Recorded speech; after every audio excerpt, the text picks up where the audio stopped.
తాకట్లో ఉన్న మీ బంగారాన్ని విడిపించి ఆ రోజు ఆన్లైన్ రేటుకి కొంటాం. Sharma gold company. నమస్కారం, నా పేరు మాధురి. ఇప్పుడు మనతో పాటు ఉన్నారు బ్రహ్మశ్రీ తిరుపతి మూర్తి అవధాని గారు. నమస్కారం గురువు గారు. ఓం శ్రీ మహాగణాధిపతయే నమః. గురువుగారు, మనకి కీడు పట్టేవి, మనల్ని చాలా దరిద్రం పాలు చేసేవి కొన్ని ఉన్నాయండి. అందులో వచ్చేసి చాలా మంది అంటూ ఉంటారు, అన్నం ఒకటి, శివలింగం ఒకటి విక్రయించకూడదు, విక్రయిస్తే కనుక వంశ నాశనం కూడా అయిపోతుంది అంటూ ఉంటారు. ఇందులో నిజం ఎంత ఉండండి? మీకు విషయం చెప్పంటారా, మనకు కీడు ఇచ్చేవి దరిద్రాన్ని పట్టేవి కాదమ్మా, అవి పడితేనే ఈ బుద్ధులు వస్తాయి మనకు. అయ్యో, స్టార్టింగే ఉందన్నమాట ఇదైతే.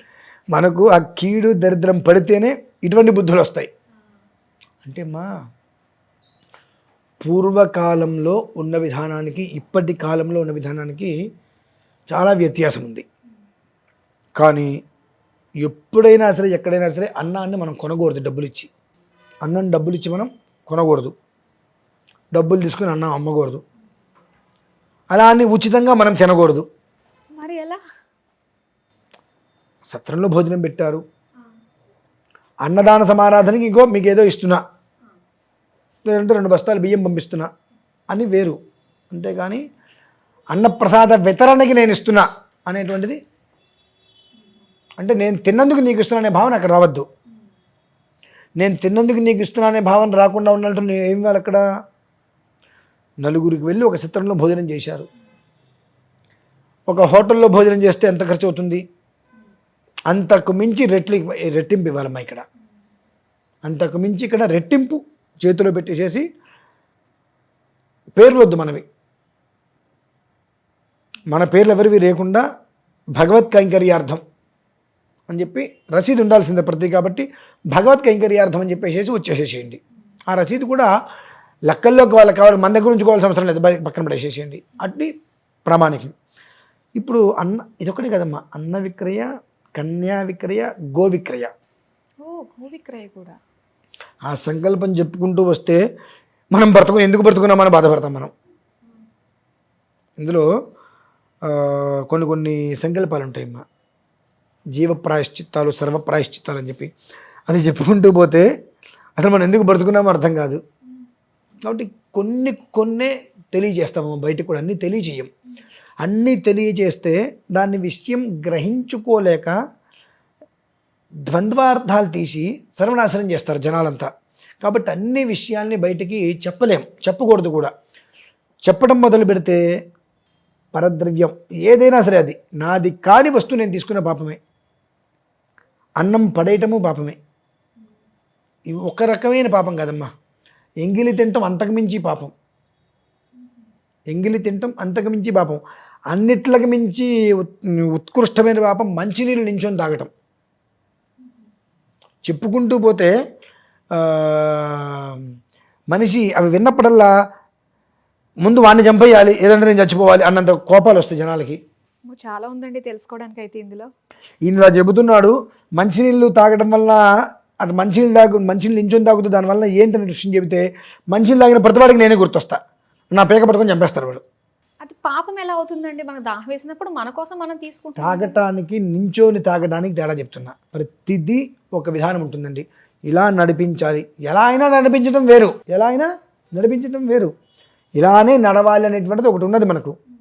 దాన్ని పక్కన పెట్టి మనకు నచ్చినట్టుగా మనం నడుస్తున్నాం. ఇవి చెప్పుకుంటూ పోతే తక్కువ ఒక 54 దోషాలు ఉంటాయి ప్రతి ఒక్కదానికి.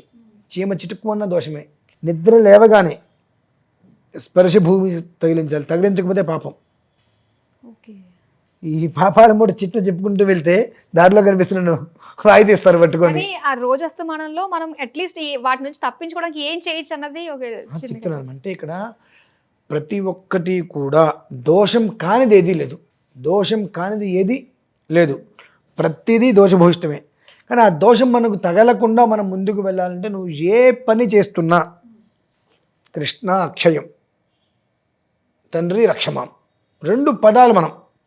అంటే దీనికి మూలార్థం ఎలా వస్తుందంటే అమ్మా, ప్రతి మనిషి పడుకోబోయే ముందు తనను తాను పొగుడుకోవాలి. నేను ఇంతటి గొప్పవాడిని, నా అంతటి గొప్పవాళ్ళు లేడు అని తనను తాను పొగుడుకోవాలి. తనకన్నా పెద్దవాళ్ళని మనస్సులో తిట్టుకోవాలి. ఈ రెండు చేయటం వల్ల ఏమవుతుందంటే ఆత్మనింద పరస్థుతి, ఈ రెండు ఆ క్షణంతో అతను చనిపోయిన వాడు అవుతాడు. అంటే ఆ దోషాలు అప్పటికి పోతాయి. దీనికి మూలార్థం చెప్పాల్సి వస్తే భారత యుద్ధంలో కర్ణుడు ధర్మరాజుకి ప్రాణభిక్ష పెడతాడు. చేతికి చిక్కితే చంపబోయి ఆడుగోరా పోరా నీకెందుకు అని చెప్పి వదిలేస్తే అవమాన భారంతో ఇంట్లోకి వస్తాడు. కొంతసేపటి తర్వాత అర్జునుడు అన్నగారు ఎక్కడా అని చూస్తుంటే కృష్ణుడు చెప్తాడు, అన్నగారు కర్ణుడు చే పరాభవించబడ్డారు, ఇంటికి వెళ్ళారనగానే అయ్యో అని చెప్పి అన్నగారిని పలకరించడం కోసం అర్జునుడు లోపలికి వస్తుంటే, రా అర్జునారా, అంతటి సమరంలో కర్ణుడిని చంపగలిగిన వాళ్ళు ఎవరు లేరు, అటువంటి కర్ణుడిని చంపి వస్తున్నావు కదా రానా అన్నానగానే, అన్నయ్య ఇప్పుడే వెళ్ళి కర్ణుడిని చంపొస్తా అంటాడు.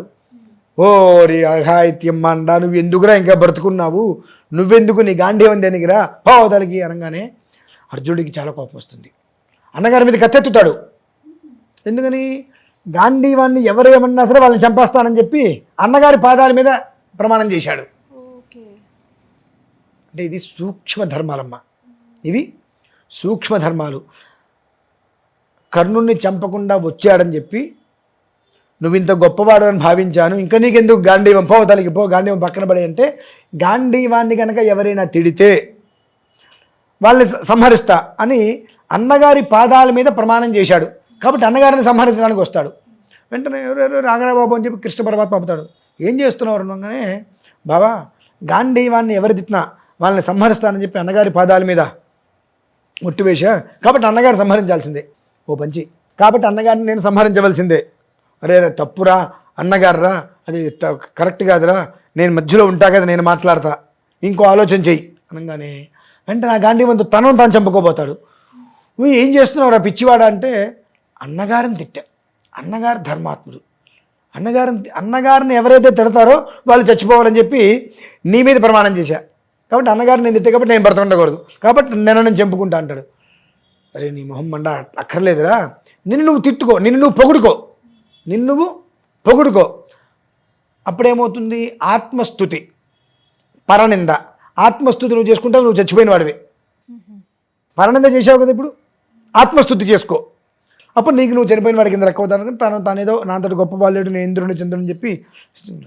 ఎందుకు ఇదంతా వచ్చింది అంటే, ఏదైనప్పటికీ కూడా ఒక దోషం చేసినప్పుడు దానికి ప్రాయశ్చిత్తం లేదు అనుకున్నప్పుడు, నువ్వు అంటే ఒక మనిషిని నువ్వు తిట్టావు నిర్దాక్షిణ్యంగా, ఇవాళ తెలియలే, తర్వాత తెలిసింది, ఆ పాపం నీకు పోవాలి, నువ్వు పొగుడుకో, నేను ఇంద్రుని చంద్రుని చెప్పి. ఆ క్షణంతో ఎప్పుడైతే నీకు అహంకారం నెత్తికెక్కుది, నిన్ను నువ్వు స్తుతించుకున్నావో నీకున్న పాపాలు తొలగిపోతాయి. అంటే నువ్వు చనిపోయిన వాడి కింద రెక్కవుతావు, నీకు పాపాలు ప్రక్షాళన అయిపోతాయి. అంటే ఒక్కొక్క దాని నుంచి ఒక్కొక్క రకంగా మనం బయట పడాలి అని అంటే ఈ ఒక్క రామాయణం భారతాలు మనకు తెలియజేస్తాయమ్మా. అన్నం, గోవు కూడా అమ్మకూడదమ్మా, అందుకని గోదానములు అంటారు. గో కూడా అమ్మకూడదు.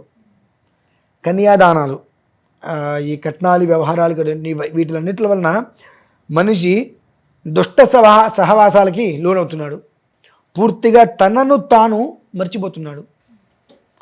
అప్రియాన్న భోజనాలు అంటే చక్కటి కుటుంబంతో కలిసి చేసేటువంటి భోజనాలు కాస్త అప్రియంగా అనవసరమైన 10 మందితో కలిసి తిరిగేటువంటి విధానంలో ఒక మనిషి విరిపోయి తనను తాను చెడగొట్టేసుకుంటాడమ్మా. దీనికి మార్గాంతరాలు ఏమైనా ఉన్నాయా? కృష్ణ అక్షయం తండ్రి కాపాడు అనుకుని నువ్వు చేసిన పాపాలకి ప్రతిరూపంగా నిన్ను నువ్వు స్తుతించుకో. గర్వం ఎక్కింది కాబట్టి నువ్వు ఆ పని చేసావు, స్తుతించుకుంటే అక్కడి నుంచి దాని నుంచి నువ్వు బయటపడగలుగుతావు. తర్వాత విచక్షణ నేర్చుకో. తప్పు ఎవరైనా చేస్తారు, తప్పు చేయకుండా ఎవరు ఉండరు. అలాగే ఇందాక మీరు అన్నారు శివలింగం అమ్మకూడదు, ఇది అమ్మకూడదు అని చెప్పి.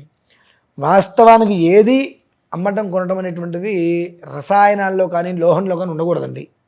ఇవాళ మనం బంగారం కొనుక్కుంటున్నాం, దోషమే, వెండి కొనుక్కున్నా దోషమే, కానీ ఇది వ్యాపారాలు అయిపోయినాయి ఇప్పుడు. అవును, కానీ కాలానుగుణంగా కూడా మారుతూ ఉంటుంది కదండి. కాలానుగుణంగా మారుతుంది అంటే ఎవరు కూడా కాలానుగుణంగా అన్నమే తింటున్నాడు కానీ బియ్యం తినట్లేదుగా, వడ్లు తినట్లేదుగా. ప్రతిదాన్ని పెంచి పోషించేది మనమే, అది పెరిగిపోయిందని చెప్పి ఏడిచేది మనమే. అంటే ఎక్కడ లోటు ఎక్కడుంది? ప్రతి దాంట్లోనూ కూడా మన దగ్గరే లోటు ఉంది. చిన్న ఉదాహరణకి ఏంటంటే, ఒక సినిమాకి వెళ్ళండి మీరు, ఫ్రెంచ్ ఫ్రై అని ఇస్తాడు వాడు, బంగాళదుంప ముక్కలు ఇంత పొడుగు చేసి 15-20 పెట్టిస్తాడు. దానికి వాడు 120-130 తీసుకుంటాడు. మనం ఆనందంగా ఒక్కొక్కరు నలుగురం వెళ్తే నలుగురు 4 తెచ్చుకుంటాం. అదే కిలో బంగాళదుంపలు 30 నుంచి 35 పెరిగితే ఎంత గోల్ చేస్తామండి? బేరాలాడతాం. 30 నుంచి 35 పెడితే కిలో 5 రూపాయలు పెరిగిందా, వామ్ము, గొడవ చేస్తాం మనం. అదే ఒక బంగాళదుంపని వాడు 20 ముక్కలు చేసేసి దాన్ని ఒకడికి ఇచ్చి దానికి 120 రూపాయలు తీసుకుంటే మనం ఏం చేస్తున్నాం ఆనందంగా? అంటే ఏది మంచి ఏది చెడు, ఏది అవసరం ఏది అనవసరం అనేటువంటి మనకి లేదమ్మా ఇక్కడ. కాబట్టి ప్రతిదీ మనం చూసే చూపమును బట్టి మనం ఉండే విధానాన్ని అనుసరిస్తే ఎదుటివాడు మనల్ని గమనిస్తున్నాడు. ఏంటి వీళ్ళకి ఏం కావాలి, వీళ్ళకి ఏం కావాలి అంటే హోటల్కి తిని వచ్చాడు, భోజనానికి వచ్చాడు, ఎక్కువ అన్నం తింటే వాడికి నష్టం కాబట్టి సున్న నీళ్ళు కలుపుతాడు అందులో. అంటే ప్రతివాడు చేసేది పాపమే. పాపం చేయకుండా పుణ్యాత్ముడు అనేటువంటి భూమి మీద లేడమ్మా. కాకపోతే చేసిన పాపాన్ని తెలుసుకొని దాన్ని ప్రక్షాళన చేసుకోవడం దాంట్లో ఉంటుంది. ప్రక్షాళన చేసుకోకుండా నేను ఇలానే ఉంటాను అని అంటే ఇవాళ బాగానే ఉంటారు, రేపు బాగానే ఉంటారు, ఎల్లుండి అంతు చిక్కని వ్యాధులు వస్తాయండి. పాపాలు చేయటం మనిషి నైజం, కానీ దాన్ని తెలుసుకోగలగాలి. తెలుసుకుంటే ఇది పాపము, ఇది అధర్మము, ఇది ధర్మము అని తెలుసుకున్న రోజునాడు మనం చాలామందిని చూసాం. పాండురంగ స్వామి మహత్యం అని చెప్పి ఆయన మొదట్లో ఎలా ఉండేవాడు, తర్వాత ఎలా తయారయ్యాడు తెలుసుకోవాలి. ఆ తెలుసుకునేంత వరకే మనిషి పాపాల కూపంలో ఉంటాడు. తెలుసుకున్న రోజునాడు భగవంతుడి దగ్గరికి వెళ్తాడమ్మా. అందుకని కేవలం అన్నము అమ్మటము, శివలింగం అమ్మటము కాదమ్మా, ఏది కూడా ఇటువంటివి విక్రయాలు పనికిరావు. ఆ విక్రయాలు పనికిరానివి ఏవి అనేటువంటిది మీకు ఒక లిస్టు కూడా ఇస్తానమ్మా. ఆ లిస్టు కనుక చూస్తే జనాలు సగం మంది ఎంత కోపంగా మాట్లాడతారు. అంటే ఏవి 10కి 8 పనికిరావు కొనడానికి. ఇవాళ కొనకపోతే ఏది రాదు. మమ్మల్ని అంటారు చాలామంది, పూజ చేయడానికి మీకు ఇంత డబ్బు అవసరమా అండి, ఇంత తీసుకుంటారా అంటారు. ఓకేనే, నువ్వు తీసుకొచ్చివు నాకు సామాన్లు. నాకు ఆ పాల ప్యాకెట్ కూడా 100 రూపాయలు నాకు ఫ్రీగా ఇవ్వట్లేదుగా ఎవరు.